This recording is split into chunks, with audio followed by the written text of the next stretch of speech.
La 11e édition du prix du développement durable de la ville de Nyon récompense cette année 2 lauréats, le Festival du film vert de Nyon et le local. On en parle avec nos invités. Flavie Scholz, présidente du Festival du film vert. Bonjour, merci d'être avec nous. Avec nous également Cécile Muller, cofondatrice de l'épicerie coopérative Le Local. Bonjour Cécile. Bonjour. Merci d'être avec nous. Alors qu'est-ce qu'il représente ce prix pour vous ?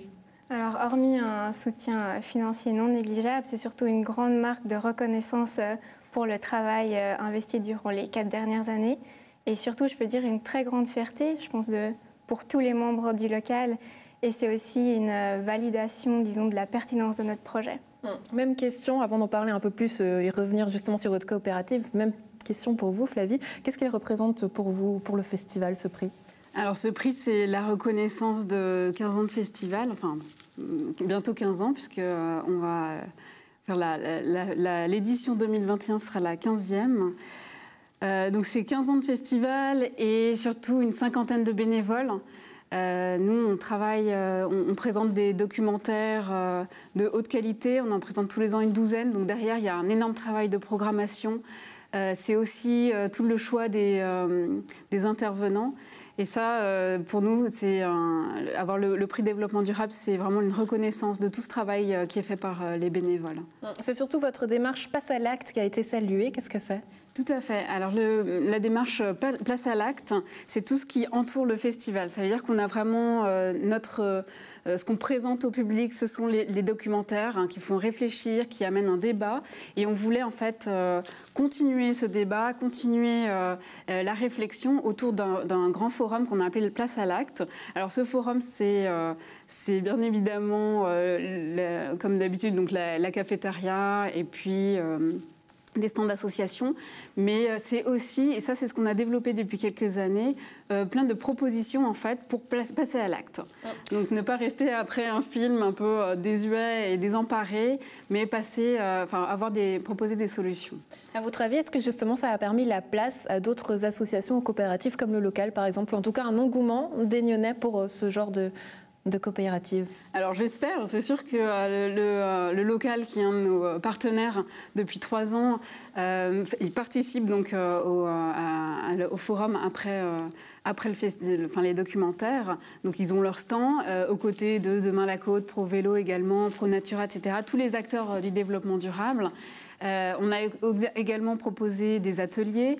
L'année prochaine, il y aura un escape room préparé avec les scouts de Nyon. Bref, on essaie vraiment de créer une émulation et on espère que ça peut aider justement tout le tissu associatif et coopératif du développement durable autour du festival. En tout cas, l'engouement, on le ressent chez vous. 10 personnes du côté du comité, 150 bénévoles, c'est assez énorme. Est-ce que justement, du côté de la population, vous ressentez justement toujours plus le besoin d'aller vers le type de coopérative que vous êtes ? Ah oui, tout à fait. Et ça s'est d'autant plus remarqué, disons, pendant le semi-confinement où les gens ont pris conscience de la diversité des produits qu'on a dans la région et qui sont venus au local. Donc on a mis un système de commandes en place et qui ont connu le local grâce à ces commandes. Et peu à peu, ils nous ont rejoints. Et puis maintenant, donc on est un peu plus de 150 actuellement. Et je pense qu'on peut aussi le remarquer justement au vu du nombre de membres du local, à quel point la population lyonnaise et des alentours cherche ce genre d'épicerie, ce genre de revenir à, pas l'alimentation de base, mais disons justement tout ce qui est local en fait. On entend souvent la critique que c'est trop cher et compliqué. Qu'est-ce que vous répondez ? Alors, au final, c'est pas vraiment si cher quand on voit les produits qu'on peut proposer au local, notamment les fruits et légumes. Ils sont pas vraiment plus chers que dans les grands distributeurs. Au contraire, la plupart ils sont même moins chers, qu'ils soient bio ou non. Et nous, on part du principe que le prix que les producteurs et productrices nous proposent, c'est le prix juste en fait pour le travail qu'ils fournissent.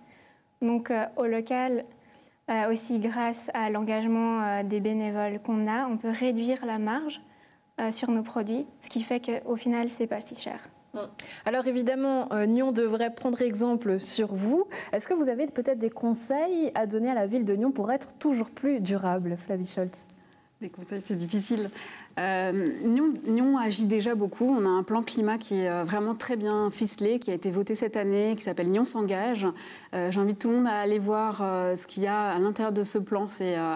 C'est assez bien fait avec des objectifs clairs. Maintenant, c'est théorique, ça a été voté, il faut le mettre en place. Donc moi, j'invite tous les conseillers communaux à mettre la pression justement pour mettre en place ce plan climat qui est d'une importance primordiale pour moi. Et puis si je peux donner des idées, évidemment, moi je suis très contente du tissu associatif à Nyon parce qu'on est on est tous très motivés pour changer les modes de fonctionnement et s'adapter à la crise écologique qui est en cours.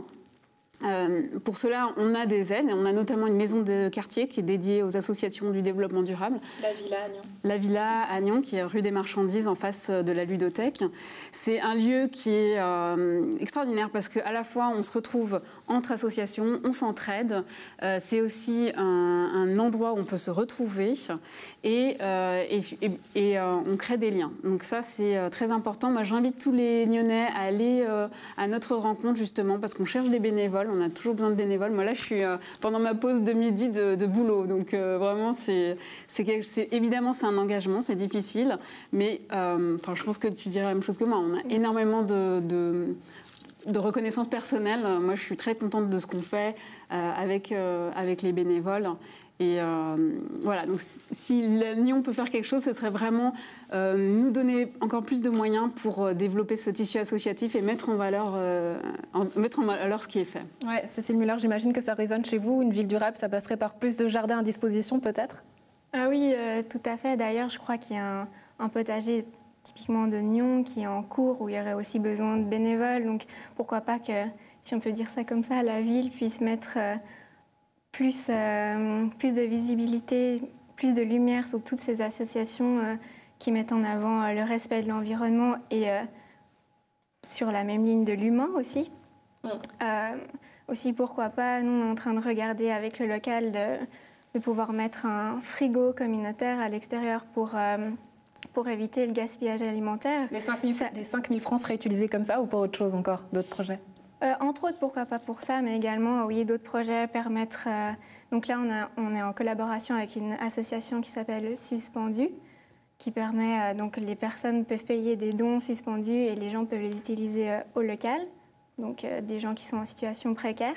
Et avec le don, avec le prix, on pourrait justement aussi offrir quelques dons aux personnes dans le besoin pour pouvoir bénéficier des bons produits qu'il y a dans notre région. De quoi donner envie, Cécile Muller, pour la coopérative Le Local. Flavie Scholz, présidente du Festival du Film Vert. Merci beaucoup d'avoir été avec nous. Merci à vous. À bientôt.